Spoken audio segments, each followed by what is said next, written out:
السلام عليكم، معكم إيمان باموس، مصممة أزياء من مراكش لنساء من المغرب.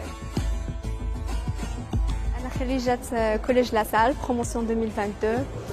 بدات المسيرة ديالي ملي ساليت الدراسة ديالي، فأنا كيعجبني التصميم، وكيف ما شفتوا في لا كوليكسيون ديالي كاينه واحد لاطوش أمازيغ. واحد الحدث جد كبير، فرحانة وسعيدة بالمشاركة ديالي فيه.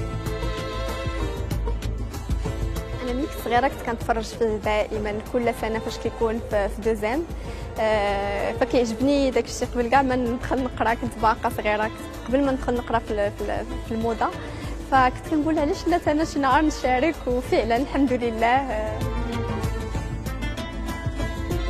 لاطوش ديالي امازيغ هي اللي كتميز لا كوليكسيون ديالي على الاخرين كيف ما شفتوا، فحاولت انني نستعمل لي كولور فوشيا ولو شوا دو تيسو اوسي. كنبغي نقول لاي بنت عندها شي موهبه ولا شي حاجه كتعجبها تشد فيها وتكملها كيف ما بغات، وتقرا فيها وتزيد تعلم ليها، وان شاء الله داكشي اللي كنحلموا به راه غادي نحققوه واحد النهار. انا جد سعيده بالفوز ديالي في هذا النهار هذا في قفطان.